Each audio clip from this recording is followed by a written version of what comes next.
آیت نمبر 90 سورہ نحل ارشاد ربانی ہے، اعوذ باللہ من الشیطان الرجیم، ان اللہ یأمر بالعدل والاحسان وایتاء ذی القربى وینہی عن الفحشاء والمنکر والبغی یعظکم لعلکم تذکرون۔ بے شک اللہ تعالی حکم دیتا ہے ہر معاملے میں انصاف کا اور ہر ایک کے ساتھ بھلائی کا اور اچھا سلوک کرنے کا رشتہ داروں کے ساتھ، اور روکتا ہے، منع فرماتا ہے بے حیائی سے اور برے کاموں سے اور سرکشی ظلم سے۔ اللہ تعالیٰ نصیحت کرتا ہے تاکہ تم نصیحت قبول کرو۔ عدل کا لفظ مساوات کا تقاضا کرتا ہے۔ عدل کا مطلب برابری، اسی مساوات کے معنی کی وجہ سے فدیہ اور جزا کو بھی عدل کہا گیا۔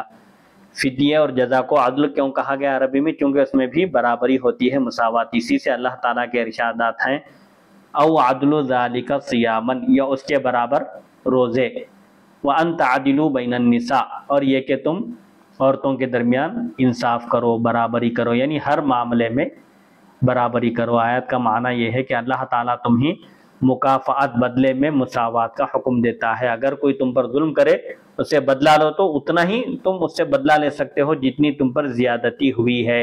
اگر عمل اچھا ہو تو بدلہ بھی اچھا، اگر برا ہو تو بدلہ بھی برا۔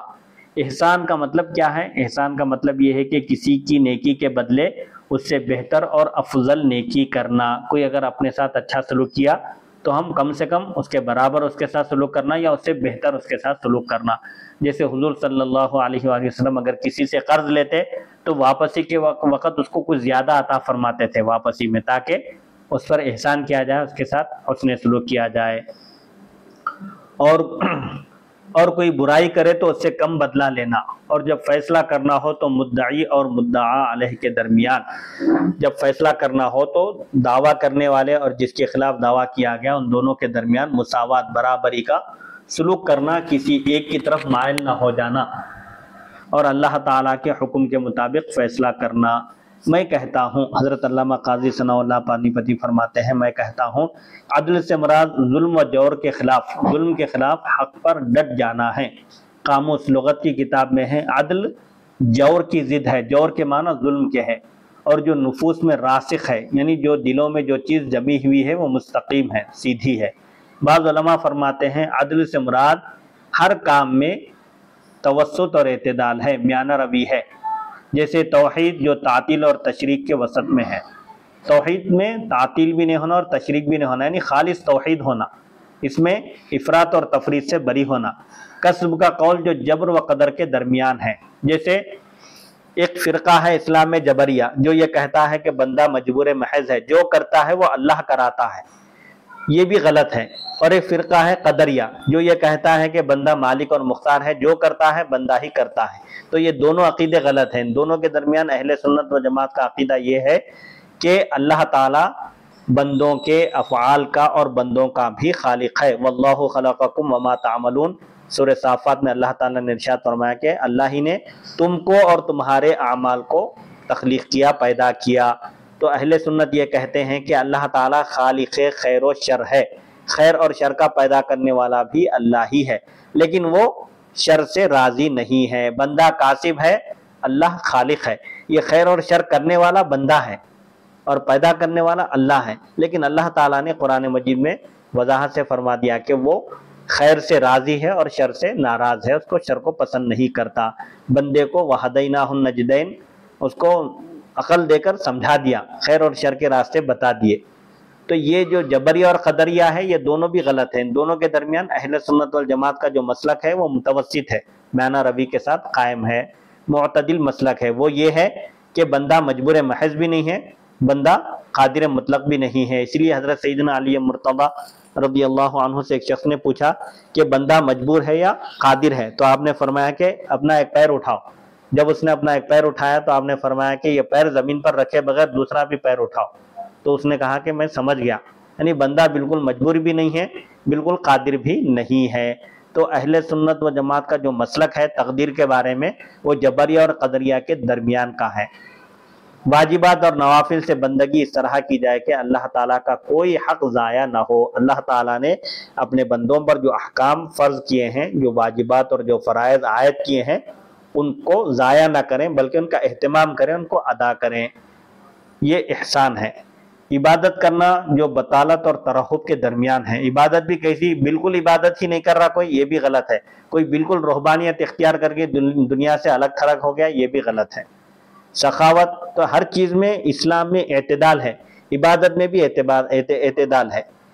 اسی لیے حضرت سلمان فارسی غالباً حضرت ابو الدرداء رضی اللہ عنہ دونوں کا واقعہ ہے، ایک بار مہمان بنے ان کے سلمان فارسی کے غالباً، اور جب رات فی شام کا کھانا کھایا تو انہوں نے جانماز بچھا کر نماز شروع کرنے کا ارادہ کیا تو آپ نے روک دیا اور فرمایا پہلے آرام کرو، پھر رات کا دو پہر گزرنے کے بعد اٹھائے، دو تہائی حصے گزرنے کے بعد اٹھائے اور فرمایا کہ اب عبادت کرو۔ تو اسلام یہ کہتا ہے ان لنفسک علیک حقا، یعنی اپنے نفس کا بھی حق ہے، اہل و عیال کا بھی حق ہے، تو بالکل عبادت میں بھی منہمک نہیں ہو جانا ہے اور بالکل دنیا سے الگ تھلگ بھی نہیں ہونا ہے۔ عبادت ترہب اور بطالت کے درمیان عبادت کرنا، یعنی جو بالکل عبادت نہیں کرتے ان کی بھی روش پر نہیں چلنا، اور جو بالکل بیوی بچوں سے الگ ہو کر رہبانیت اختیار کیے ان کے طریقے کو بھی نہیں اپنانا۔ سخاوت جو بخل اور اسراف کے درمیان ہے، سخاوت معتدل ہے، ایک بخالت ہے اور ایک اسراف ہے، تو یہ دونوں بھی شریعت میں غلط ہے، مذموم ہے۔ بخالت بھی پسند نہیں ہے شریعت میں، اور بے تحاشا اسراف فضول خرچی بھی پسند نہیں ہے، ان دونوں کے درمیان کا جو وصف ہے وہ سخاوت ہے۔ شجاعت جو جبن و توخر، سوچے سمجھے بغیر فساد میں جا پڑنا، اس کو تہور کہتے ہیں۔ تو شجاعت ممدوح ہے اسلام میں، بہادری، لیکن بزدلی اسلام میں پسند نہیں ہے، اور ایسی شجاعت بھی پسند نہیں ہے کہ سوچے سمجھے بغیر فسادات میں گھس پڑنا اور اپنی جان کو ہلاکت میں ڈالنا، اس کو بھی شریعت پسند نہیں کرتی۔ یہ جبن اور تہور کے درمیان ایک وصف ہے، وہ شجاعت ہے۔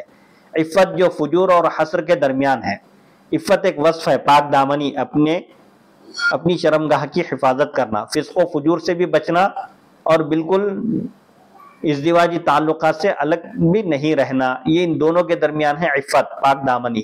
امام بغوی فرماتے ہیں حضرت ابن عباس رضی اللہ عنہما سے مروی ہے کہ عدل سے مراد توحید ہے، اللہ تعالیٰ تم کو عدل کا حکم دیتا ہے، یعنی توحید کا حکم دیتا ہے، اور احسان سے مراد فرائض کی ادائیگی ہے، فرائض کو ادا کرنے کا حکم دیتا ہے۔ حضرت ابن عباس سے ہی مروی ہے کہ احسان سے مراد توحید میں اخلاص ہے۔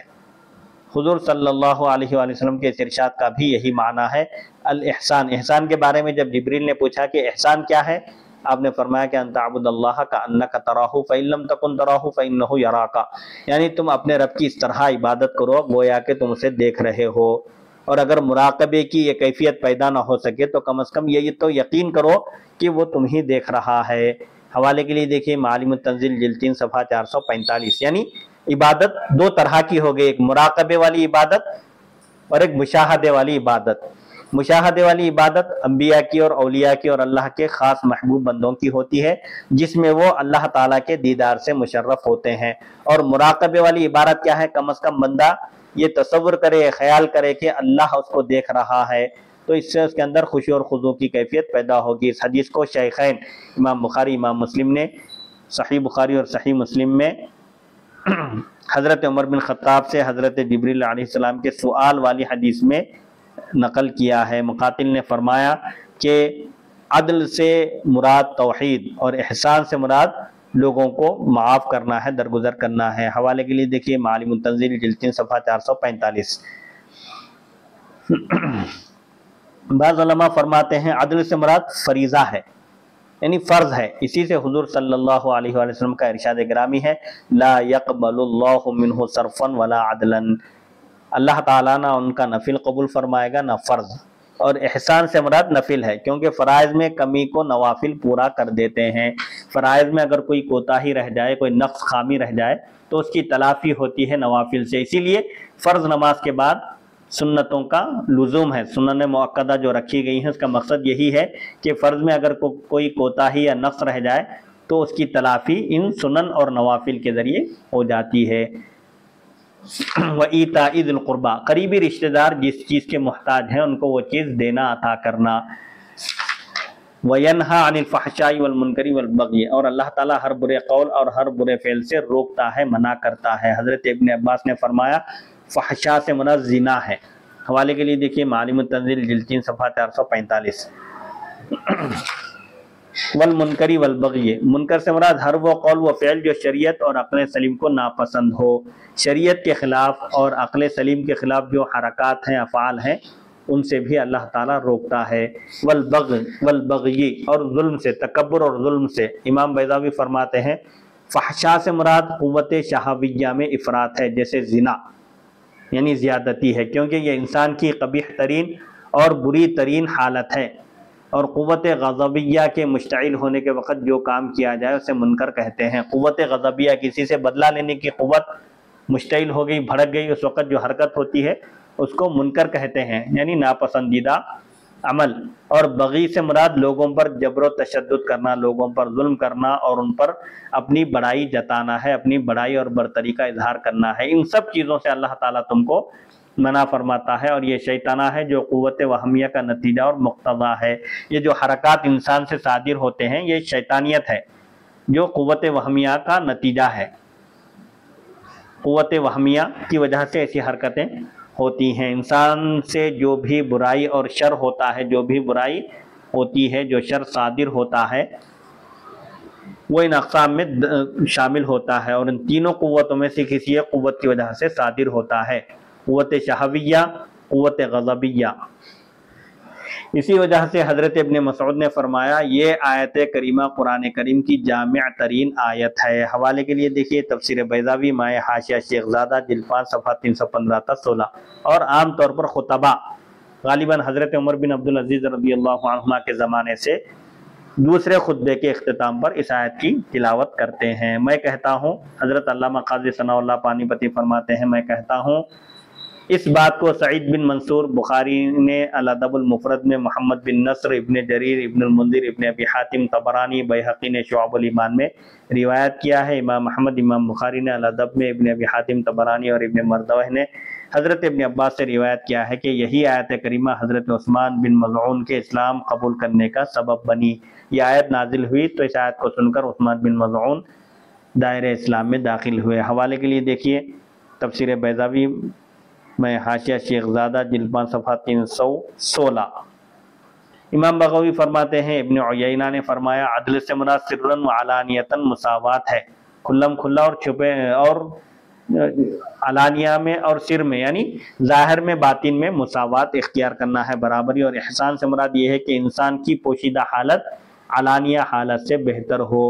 احسان سے مراد یہ ہے کہ انسان لوگوں کے سامنے جیسے نظر آتا ہے نیک متقی پرہیزگار، باطن میں اس سے زیادہ متقی پرہیزگار ہو۔ اور فحشا اور منکر سے مراد یہ ہے کہ اس کی علانیہ حالت اس کی پوشیدہ حالت سے بہتر ہو۔ حوالے کے لیے دیکھیے معالم التنزیل جلد 3 صفحہ 445۔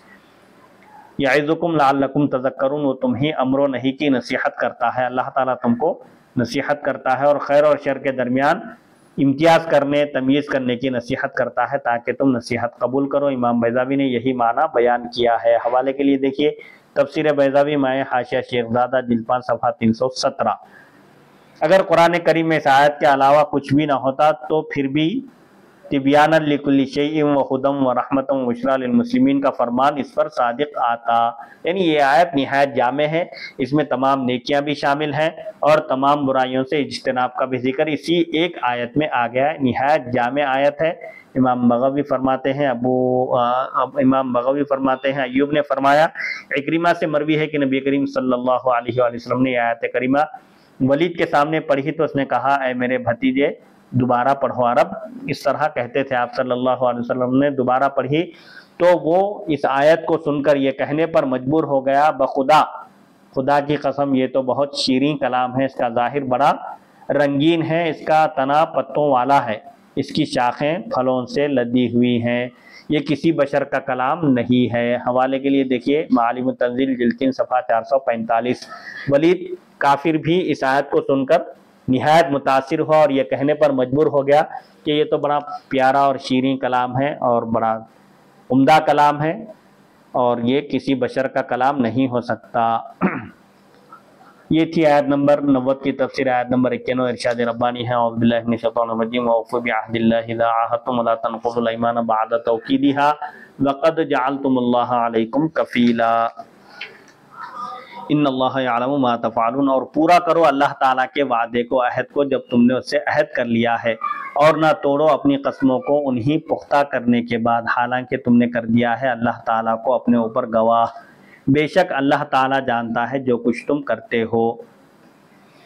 ابن جریر نے بریدہ سے روایت کیا ہے، فرمایا یہ آیت نبی کریم صلی اللہ علیہ وآلہ وسلم کی بیعت کے بارے میں نازل ہوئی۔ حوالے کے لیے دیکھیے در منصور جلد 4 صفحہ 242۔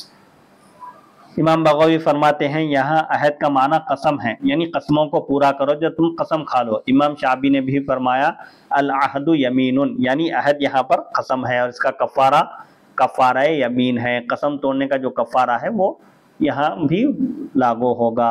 حوالے کے لیے دیکھیے معالم التنزیل جلد 3 صفحہ 445۔ یعنی اللہ تعالیٰ کے ذکر کے ساتھ اپنی قسموں کو پختہ کرنے کے بعد، اللہ کی قسم کھا کر جب تم اپنی قسموں کو پختہ کرو تو ان کو پورا کرو، قسم توڑو نہیں، جبکہ تم نے اسلام کی بیعت پر اللہ تعالیٰ کو گواہ بنا دیا ہے، کیونکہ کفیل مکفول بھی کی حالت کی رعایت کرتا ہے۔ گواہ بنانے والا جس کو گواہ بنا رہا ہے اس کی حالت کی رعایت کرتا ہے اور اسے تاکنے والا ہوتا ہے۔ یہ جملہ حال ہے، وقد حال بن رہا ہے اس حال میں کہ تم نے اس پر اللہ کو اپنے آپ پر اللہ کو کفیل گواہ بنایا ہے۔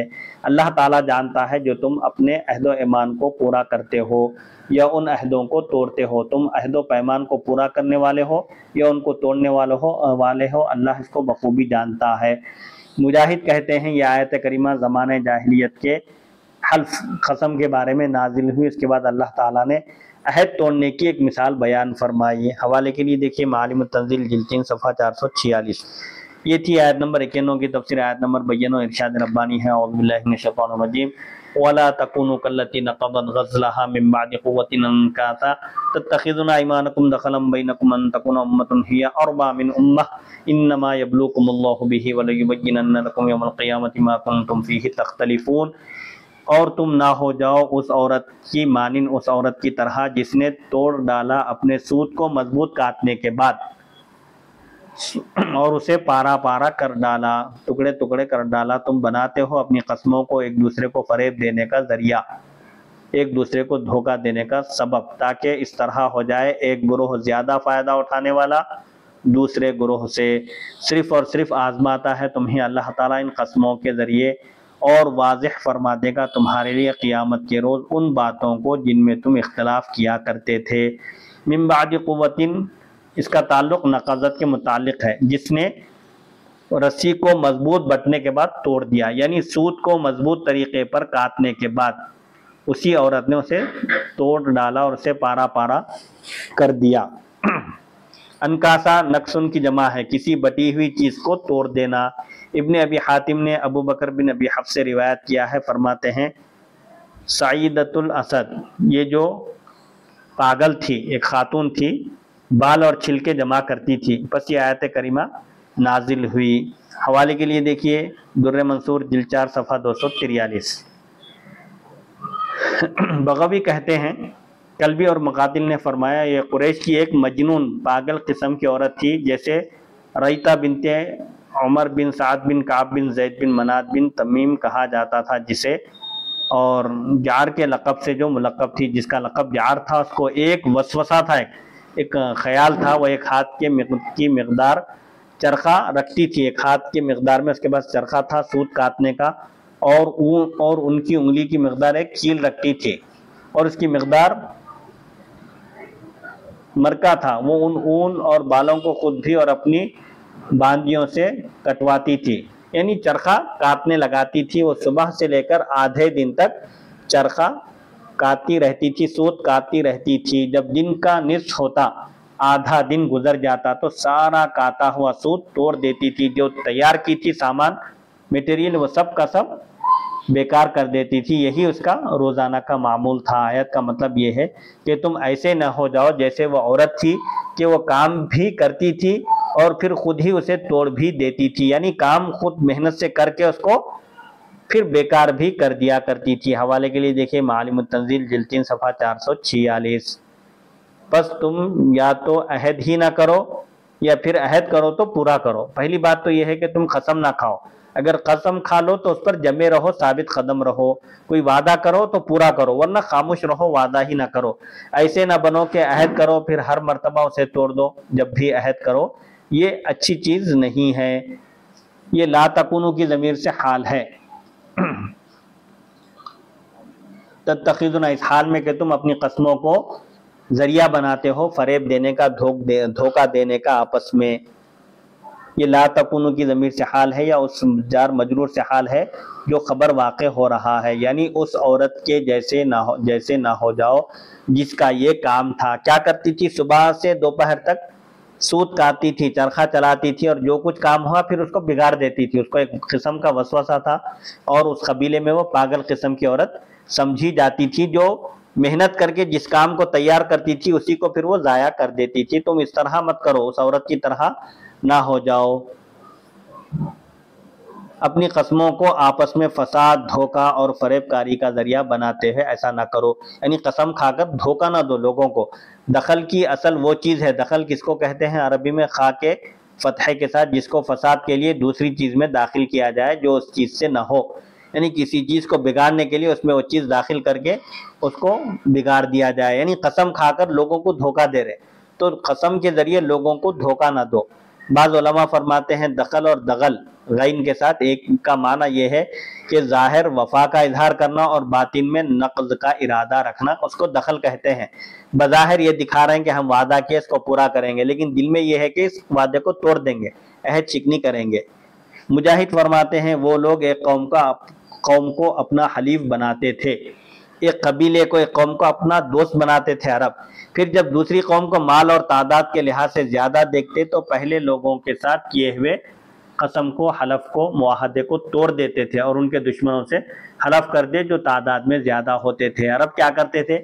کبھی کسی ایک قبیلے سے دوستی کر لیتے، ان کو اپنا دوست بنا لیتے، پھر جب ان سے زیادہ کوئی طاقتور مالدار قبیلہ ملتا تو یہ اس قبیلے کے خلاف ہو جاتے، اسے عہد شکنی کر کے اس کو اپنا ہمنوا بنا لیتے تھے۔ تو ایسا کرنے سے روکا گیا۔ مطلب یہ ہے کہ تم ضعیفوں سے عہد توڑ کر، کمزوروں سے عہد توڑ کر اور طاقتور لوگوں سے عہد کر کے عزت طلب کرتے ہو۔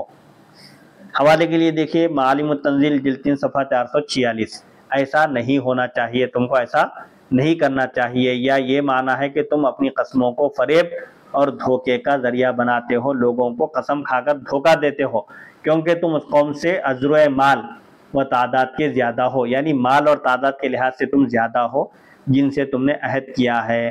بس اپنی کثرت کی وجہ سے، اپنی زیادہ تعداد کی وجہ سے اپنے عہد و پیمان کا بھی پاس نہیں رکھتے، جیسا کہ قریش نے حدیبیہ کے سال سن 6 ہجری کے موقع پر صلح حدیبیہ کے سال مومنین کے ساتھ 10 سال تک جنگ نہ کرنے کا عہد کیا، معاہدہ کیا، لیکن پھر 2 سال بعد اس معاہدے کو توڑ دیا، اس معاہدے کی خلاف ورزی کی جب قریش نے اپنے آپ کو مومنین کی جماعت سے مال و دولت اور نفری تعداد کے اعتبار سے زیادہ دیکھا، تو 2 سال میں ہی قریش نے معاہدہ توڑ دیا۔ 10 سال تک جنگ نہیں کریں گے، یہ معاہدے میں یہ بات طے کی گئی تھی صلح حدیبیہ کے موقع پر، لیکن 2 سال میں کفار کے پاس مال و دولت آ گئی اور ان کی تعداد بڑھ گئی تو انہوں نے خلاف ورزی کی، معاہدہ توڑ دیا۔ ہی اربا، یہ جملہ امتن کی صفت ہے، دخلم بینکم ان تکون امتن ہی اربا من امہ، اور امہ تکونو کا فاعل ہے اور تکونو تامہ ہے، یہ کانا تامہ ہے، تاکہ تم ایک ایسی امت ہو جاؤ جو دوسری امت سے زیادہ فائدے والی ہے۔ ہیا فصل نہیں ہے کیونکہ یہ 2 نکرہ اسموں کے درمیان ہے۔ ضمیر مجرور کا مرجع لأن تکون امہ ہے، یعنی اللہ تعالیٰ تمہیں آزماتا ہے مال و تعداد کے لحاظ سے دوسری قوم سے زیادہ کر کے، یعنی تمہاری تعداد بڑھا کر، تم کو مال و دولت سے زیادہ نواز کر اللہ تعالیٰ تم کو آزماتا ہے، یہ ظاہر کرنا چاہتا ہے کہ تم مال و طاقت کے غرور میں اور تعداد کی کثرت کے غرور میں کہیں تم معاہدہ نہ توڑ رہے ہو، اور وہ دیکھتا ہے، یہ ظاہر کرتا ہے کہ تم اللہ تعالیٰ سے کیے ہوئے عہد اور بیعت رسول اللہ صلی اللہ علیہ وآلہ وسلم کی رسی کو مضبوطی سے تھامے رکھتے ہو، یہ قریش کی کثرت و شوکت اور مومنین کی قلت و ضعف کی وجہ سے توڑ دیتے ہو۔ یہ تمہاری آزمائش کے لیے ہے کہ اللہ تعالیٰ نے اگر کفار قریش کو مال و دولت سے نواز دیا ہے، ان کی تعداد بڑھ گئی ہے اور مسلمان فقر و فاقے کا شکار ہیں، ان کی تعداد کم ہے، کہیں دیکھ کر تم ادھر تو نہیں پلٹ جاتے ہو، یہ اظہار کرنے کے لیے اللہ تعالیٰ تم کو آزماتا ہے۔ بعض علماء فرماتے ہیں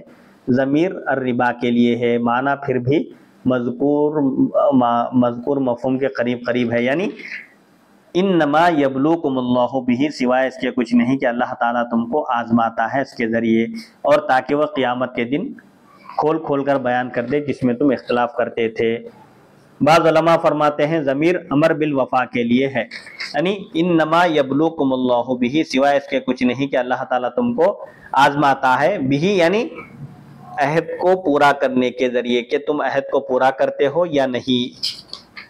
بعض علماء فرماتے ہیں اچھا یعنی اللہ تعالیٰ تمہیں عہد پورا کرنے کے امر کے ساتھ آزماتا ہے، یہ اللہ تعالیٰ کی آزمائش ہے کہ تم مال و دولت کو دیکھ کر، طاقت کو دیکھ کر، عددی پورا کرنے کا امر یعنی وعدہ پورا کرنے کا حکم دیتا ہے۔ یہ آزمائش اس طرح کرتا ہے اللہ تعالیٰ کہ سامنے والی قوم کی اگر تعداد بڑھ جائے، ان کی دولت بڑھ جائے، ان کی طاقت میں اضافہ ہو جائے، تو تم اپنے دین پر، اپنے عہد پر، اپنے معاہدے پر ثابت قدم رہتے ہو یا تمہارے قدم ڈگمگا جاتے ہیں۔ یہ آزمانے کے لیے اللہ تعالیٰ نے ایسا کیا، اور پھر قیامت کے دن جس میں تم اختلاف کرتے تھے اللہ تعالیٰ اس کو واضح کر دے گا، کھول کر بیان کر دے گا، تمہارے اور ان کے درمیان اللہ تعالیٰ فیصلہ فرما دے گا۔ یہ تھی آیت نمبر 92 کی تفسیر انشاءاللہ۔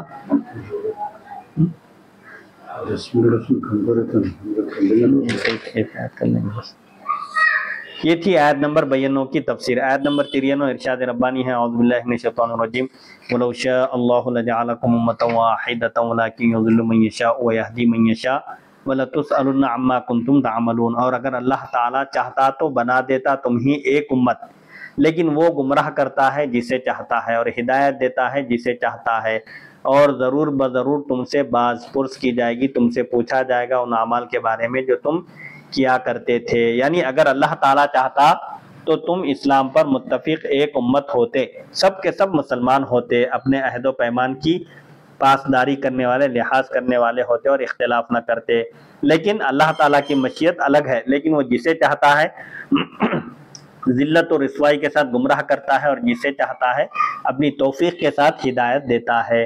مجرموں سے یہ سوال ان کا منہ بند کرنے، اور مومنین سے یہ سوال جزا دینے کے لیے ہوگا۔ مجرمین سے بھی پوچھا جائے گا قیامت کے دن، اور مومنین سے بھی پوچھا جائے گا، لیکن دونوں کے پوچھے جانے میں فرق ہوگا۔ مجرمین کا منہ بند کرنے کے لیے پوچھا جائے گا، اور اہل ایمان کو ان کے اعمال کا بدلہ دینے کے لیے پوچھا جائے گا قیامت کے دن۔ یہ تھی آیت نمبر 93 کی تفسیر۔ آیت نمبر 94 ارشاد ربانی ہے، اعوذ باللہ من الشیطان الرجیم، وَلَا تَتَّخِذُوا أَيْمَانَكُمْ دَخَلًا بَيْنَكُمْ فَتَزِلَّ قَدَمٌ بَعْدَ ثُبُوتِهَا وَتَذُوقُوا السُّوءَ بِمَا صَدَّدتُّمْ عَنْ سَبِيلِ اللَّهِ وَلَكُمْ عَذَابٌ عَظِيمٌ، اور نہ بناؤ اپنی قسموں کو آپس میں فریب، دھوکہ دینے کا ذریعہ، اور نہ جادہ حق کے راستے سے، ورنہ حق کے راستے سے پھسل جائیں گے لوگوں کے قدم اس پر جم جانے کے بعد، اور تمہیں چکھنا پڑے گا اس کا برا نتیجہ کہ تم نے اپنی عہد شکنی، عہد کو توڑنے اور فریب کاری کے باعث لوگوں کو اللہ تعالیٰ کی راہ سے روک دیا، اور تمہارے لیے بڑا دردناک عذاب ہوگا۔ اپنی قسموں کو دھوکہ اور فریب کا ذریعہ نہ بناؤ تاکہ تم لوگوں کو دھوکہ دو۔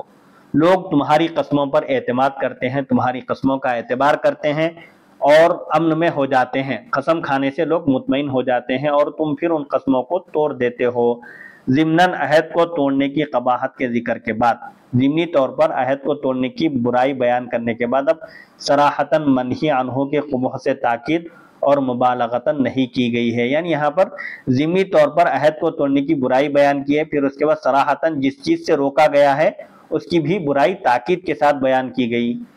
اگر تم نے احکام الہیہ، اللہ تعالیٰ کے احکام کی پاسداری نہ کی، لحاظ نہ کیا، تو تم امن میں ہونے کے باوجود، امن و سلامتی میں ہونے کے باوجود خود ہلاک ہو جاؤ گے۔ عرب کہتے ہیں ذلت قدمہ، جب کوئی شخص عافیت کے بعد مصیبت میں گرفتار ہو جائے یا سلامتی کے بعد ہلاکت کے گڑھے میں گر جائے، تو اس وقت عرب کہتے ہیں ذلت قدمہ، اس کے قدم پھسل گئے، ڈگمگا گئے، یا یہ معنی حجت الاسلام پر ثابت قدم ہونے، اسلام کی دلیل پر ثابت قدم ہونے اور صراط مستقیم، سیدھے راستے پر مضبوطی سے چلنے کے بعد قدم تمہارے پھسل جائیں گے۔ امر واقعہ یہ ہے کہ نبی کریم صلی اللہ علیہ وسلم کی بیعت اسلام کا راستہ ہے، اور اس پر استقامت اس کی پاسداری ہے، اس راستے کی حفاظت ہے، اور اس کو توڑنا قدم کا پھسلنا ہے۔ فتزل قدم سے مراد فتزل اقدامکم بعد ثبوتها، قدم صراط مستقیم پر جم جانے کے بعد تمہارے قدم ڈگمگا جائیں گے اگر تم نے عہد شکنی کی تو۔ لیکن واحد اور نکرہ اس لیے ذکر فرمایا، فتزل قدم، قدم مفرد کے لیے آتا ہے، جمع اس کے اقدام ہے، یہاں اقدام جمع نہیں لائے، مفرد کیوں لائے اس کی وجہ بتا رہے ہیں، اس لیے ذکر فرمایا تاکہ دلالت کرے، تاکہ بتائے کہ راہ حق پر قدموں کے مضبوط ہونے کے بعد، جم جانے کے بعد ایک قدم کا پھسلنا بھی بہت بڑی لغزش ہے، تو پھر اقدام کثیرہ کے پھسلنے سے کتنا نقصان ہوگا۔ ایک قدم بھی اگر صراط مستقیم پر جمنے کے بعد اگر پھسل جائے تو یہی سب سے بڑی غلطی ہے، جب ایک قدم پھسل جائے تو یہ غلطی ہے، تو پھر جب کئی قدم اگر پھسل جائیں گے تو اس کا کتنا بڑا نقصان ہوگا اس کا کوئی اندازہ نہیں لگا سکتے۔ تم کو دنیا میں اس کا برا نتیجہ بھگتنا پڑے گا، اپنی عہد شکنی، عہد توڑنے اور فریب کاری دھوکے کے باعث لوگوں کو اللہ تعالیٰ کی راہ سے یعنی اسلام قبول کرنے سے روک دیا۔ تم نے خود جو دین سے خروج کیا، دین سے نکل گئے اور دوسروں کو دین سے روکا ہے، اس کا مزہ تمہیں دنیا میں بھی چکھنا پڑے گا، کیونکہ انہوں نے ایمان کی بیعت کو توڑا۔ جو لوگ ایمان لانے کے بعد مرتد ہو گئے، ایمان کی بیعت کو توڑا اور دین سے پھر گئے، مرتد ہو گئے، نعوذ باللہ من ذالک، تو ان کا بیعت کو توڑنا دوسروں کے لیے ایک سنت بن گیا، ایک طریقہ بن گیا، اور وہ بھی اسی پر عمل پیرا ہو گئے۔ دیکھا دیکھی دوسرے لوگ بھی نعوذ باللہ من ذالک مرتد ہو گئے۔ یا یہ معنی کہ تم نے عہد کو توڑ کر لوگوں پر عہد کو توڑنا آسان کر دیا ہے، تم نے عہد شکنی کی، عہد توڑ دیا تو لوگ دیکھ کر کہے کہ بھئی یہ لوگ جب عہد توڑ دیے ہیں تو ہم اگر عہد توڑ دیں تو کون سی بات ہے، یعنی تم لوگوں کے لیے اس کی بنیاد ڈال دیا عہد توڑنے کی، تو تمہارے عہد توڑنے کا بھی تم کو گناہ ہوگا، اور جو تمہارے طریقے پر چل کر عہد توڑیں گے ان کا بھی تم کو گناہ ہوگا۔ پس اب تمہارے عہد پر، تمہارے وعدے پر کوئی بھی اعتماد نہیں کرے گا، اور دوسرے لوگ اپنے عہود کے ساتھ یعنی اپنے عہدوں کے ساتھ تمہیں دھوکہ دیں گے، پس تمہیں دنیا میں ہی مصیبت اور رسوائی سے دوچار ہونا پڑے گا۔ قسموں کو توڑنے اور عہد و پیمان کی پاسداری نہ کرنے کی وجہ سے، قسموں کو توڑنے اور وعدے کی حفاظت نہ کرنے کی وجہ سے آخرت میں بھی تمہیں دردناک عذاب دیا جائے گا۔ یہ تھی آیت نمبر 94 کی تفسیر۔ آیت نمبر 95 ارشاد ربانی ہے، وَلَا تَشْتَرُوا بِعَهْدِ اللَّهِ ثَمَنًا قَلِيلًا إِنَّمَا عِندَ اللَّهِ هُوَ خَيْرٌ لَكُمْ إِن كُنتُمْ تَعْلَمُونَ، اور مت بیچو اللہ تعالیٰ کے عہدوں کو تھوڑی سی قیمت کے بدلے عوض، بے شک جو کچھ اللہ تعالیٰ کے پاس ہے وہی بہتر ہے تمہارے لیے، تمہارے حق میں، اگر تم حقیقت کو جان لیتے، اگر تم حقیقت کو جانتے ہوتے، یعنی اللہ تعالیٰ کے عہد اور بیعت رسول اللہ صلی اللہ علیہ وسلم کے بدلے میں تھوڑی سی قیمت طلب نہ کرو۔ اللہ کے عہد کو توڑ کر اور رسول اللہ صلی اللہ علیہ وسلم کی بیعت کو دنیا کی معمولی حقیر پونجی کے بدلے نہ توڑو۔ اللہ تعالیٰ کے احکام پر پابندی کے عہد اور بیعت رسول اور ایمان کو چھوڑ کر دنیا کا مال و متاع طلب کرتے ہو، حالانکہ جو اللہ تعالیٰ کی بارگاہ میں عہد پاسداری پر، عہد کا لحاظ کرنے پر، عہد کی حفاظت کرنے پر دنیا میں نعمت و نصرت اور آخرت میں جو ثواب ہے وہ اس مردار دنیا کے مال و متاع سے کہیں زیادہ بہتر ہے جو تم طلب کرتے ہو۔ اگر تم دونوں عوضوں کے درمیان جو فضیلت ہے اس کو سمجھتے کہ دنیا کا عوض کیا ہے، معمولی اور حقیر ہے، اور اس کے مقابلے میں اللہ کے پاس جو اجر و ثواب ہے اس کی کیا اہمیت ہے، اگر اس کا تفاوت کو، اس کے فرق کو سمجھتے تو بہت اچھا تھا۔ یا یہ معنی کہ تم اہل علم اور دانش مند ہوتے، اگر تم عقل مند ہوتے، تمہارے پاس علم ہوتا تو تم کبھی اعلیٰ پر ادنا کو ترجیح نہ دیتے، یعنی مردار دنیا پر ہمیشہ رہنے والی آخرت کے اجر و ثواب کو، ہمیشہ رہنے والی آخرت کے اجر و ثواب پر تم مردار دنیا کو ترجیح نہ دیتے۔ اگر تم کو علم ہوتا، عقل ہوتی تمہارے پاس تو تم ہرگز ایسا نہ کرتے۔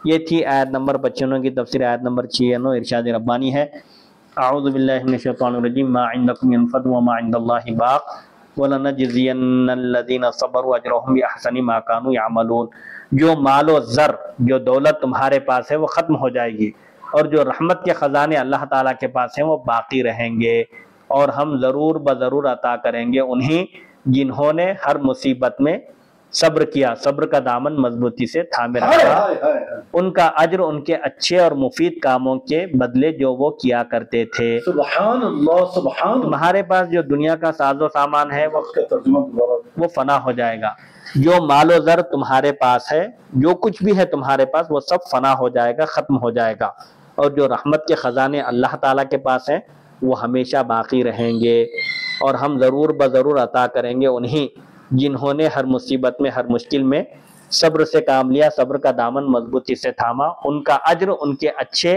اور مفید کاموں کے بدلے جو وہ کیا کرتے تھے۔ سبحان اللہ، سبحان۔ تمہارے پاس جو دنیا کا ساز و سامان ہے وہ فنا ہو جائے گا، اور اللہ تعالیٰ کی رحمت کے بے پایاں خزانے ہیں، بے شمار خزانے ہیں ان گنت، وہ کبھی ختم ہونے والے نہیں ہیں۔ یہ حکم سابق کی تعلیل ہے۔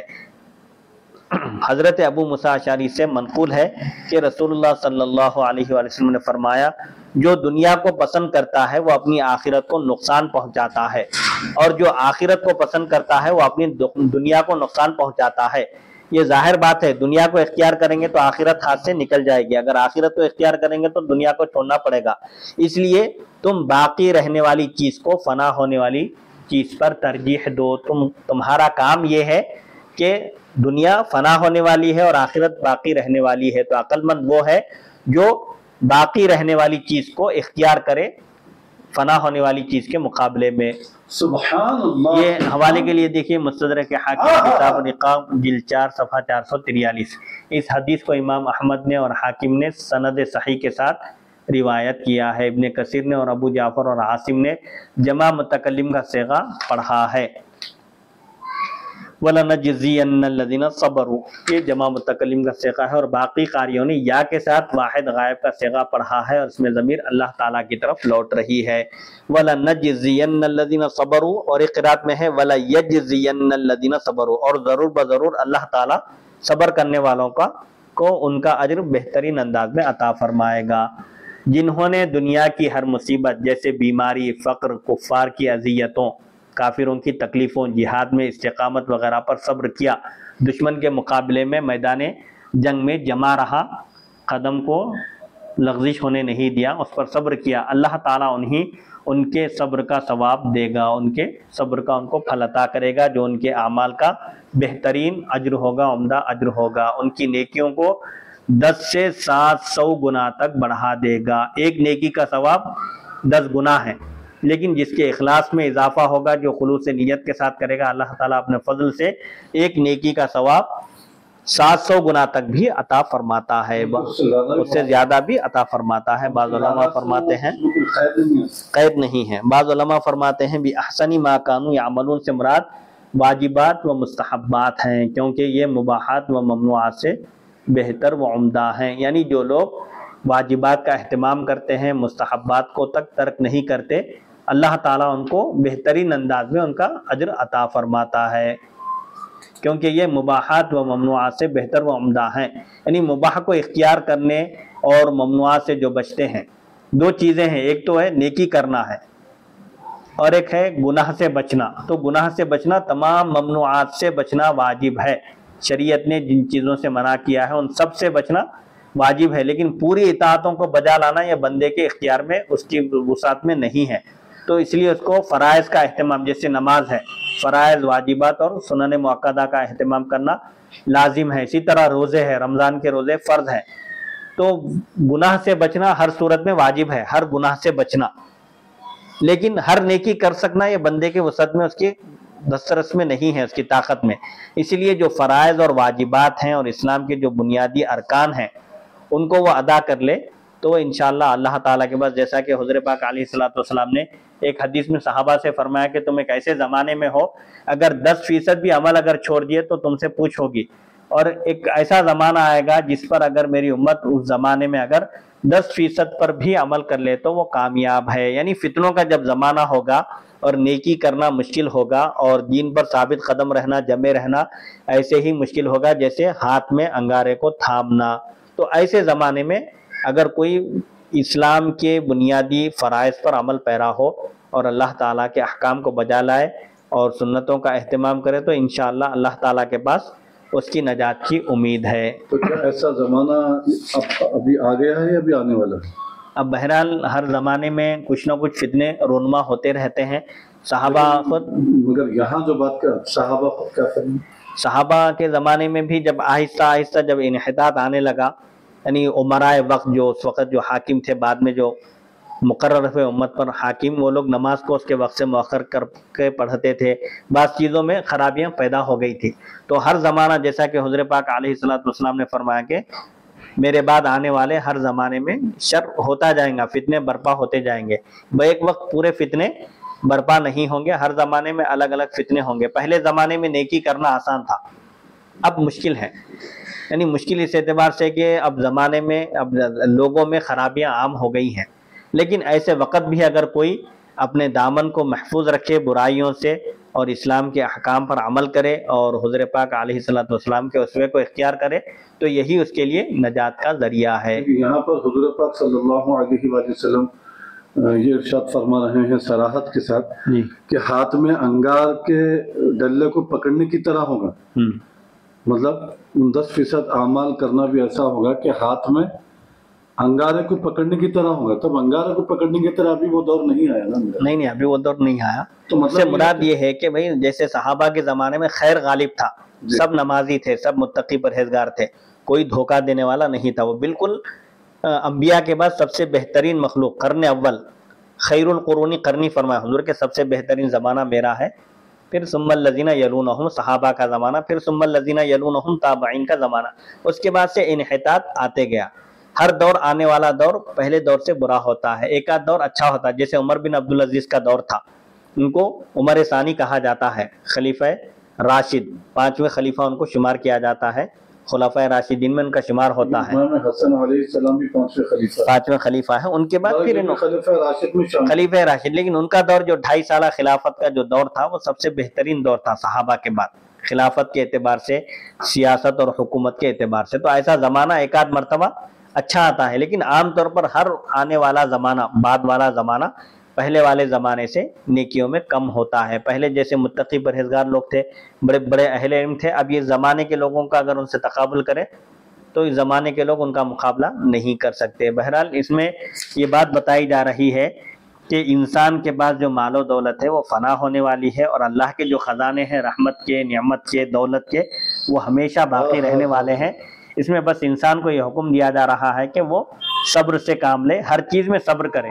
فقر اگر آ جائے، مصیبت آ جائے تو صبر کرے، بیماری آ جائے اختیار نہ کرے، حرام راستے اختیار نہ کرے، اور صبر کا دامن مضبوطی سے تھامے رہے تو اس کا اجر، کیونکہ ہر نیکی کا اجر مقرر ہے، ثواب، سوائے صبر کے. صبر کے بارے میں اللہ تعالیٰ نے سورہ زمر میں ارشاد فرمایا، انما یوفی الصابرون اجرہم بغیر حساب. بے اندازہ اللہ تعالیٰ صابرین کو ان کی جزا، ان کا بدلہ عطا فرمائے گا. صبر کرنے والوں کو جب قیامت کے دن آواز دے کر ان کا جب بدلہ دیا جائے گا تو جو اہل شکر، جو دنیا میں نعمت والے ہوں گے، جنہوں نے ناز و نعمت میں زندگی گزاری ہوگی، وہ پوچھیں گے کہ ان کو یہ جو اجر و ثواب دیا جا رہا ہے ان کے اعمال کیا تھے؟ تو کہا جائے گا کہ یہ صابرین تھے، دنیا میں صبر کرنے والے تھے. تو اس وقت تمنا کریں گے وہ لوگ کہ کاش کہ ہم بھی مصیبت میں، تکلیف میں ہوتے اور صبر کرتے تو آج ہم کو بھی یہ انعامات اور یہ صلہ ملتا. تو بہرحال صبر کا بہت بڑا مقام ہے اسلام میں، اور صبر ہی اختیار کرنے سے انسان کو اللہ تعالیٰ سرفراز فرماتا ہے. اس لیے ایک آیت میں فرمایا کہ وَجَعَلْنَا مِنْهُمْ أَئِمَّةً يَهْدُونَ بِأَمْرِنَا لَمَّا صَبَرُوا. جب انہوں نے صبر کیا تو ہم نے ان کو سردار بنا دیا. یعنی صبر کرنے سے اللہ تعالیٰ انعامات بھی عطا فرماتا ہے، سرفرازیاں بھی فرماتا ہے، اور اس کا اجر و ثواب تو اپنی جگہ طے ہے.